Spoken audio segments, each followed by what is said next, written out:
Hi guys! So Wednesday morning na po. Akala ko makakapasok na ako. Pero pagkapaligo ko kanina bigla ako nahilo. Kagabi kasi medyo sininat pa ako. Kaya siguro nitong umaga nahihilo-hilo pa ako. So hindi na naman ako nakapasok.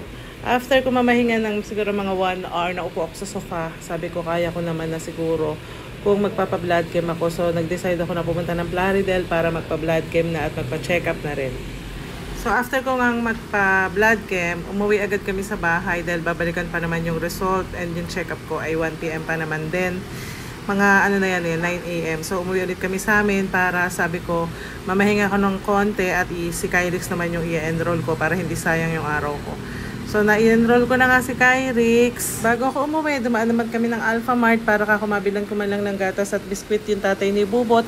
Na-hospital kasi siya last week pa pero hindi ako nakakadalaw. Sabi ko ito na yung time para makadaan ako kahit saglit bago ko magpa-check up sa Plaridel. After ko naman dumalaw kay Bubot, uwi ulit ako sa amin para mag-lunch naman.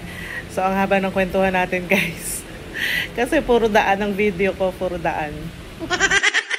Then around 1:30, umalis na kami ni Dennis. Nagpunta na kami ng Plaridel para naman sa check-up ko ng 2 PM. Kukunin ko lang yung result doon, then papabasa ko doon sa pulmonologist kung ano ang mga dapat gamutin or kung anong result ng aking blood chem. Thank you Lord at mababa naman lahat. Hindi po siya ganun katataas. Although nasa borderline pero magagawan pa doon ng paraan. Basta daw kailangan kong pumayat sa loob ng 1 buwan. Paano ba yarn?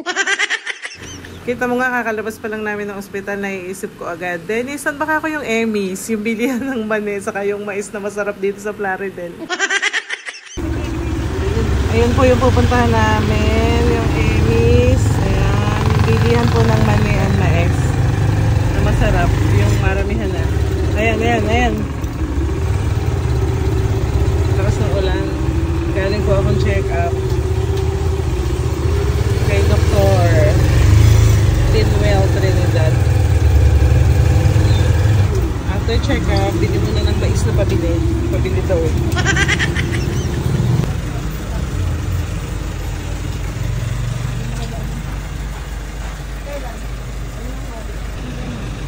$15 mais, 50 ng manila to, saka 50 ng manila. Magkano po fish crackers sa baba? 25? 4 nun. Saka ito 2 kay Apollo mabigay. Ito pala may ito yung oil po. Magkano ba sa ganito? 2 nito. Saka 2 ng itlog ng butik eh. Di ba itlog ng butik ito? Yan. Para sa anak mo. Ayan 2 lang na may anak mo na. Magkano lahat? 4 nung yun nasa baba. Fish cracker. 492. 2 panings. 4 na fish cracker. Bago naman yan, pe.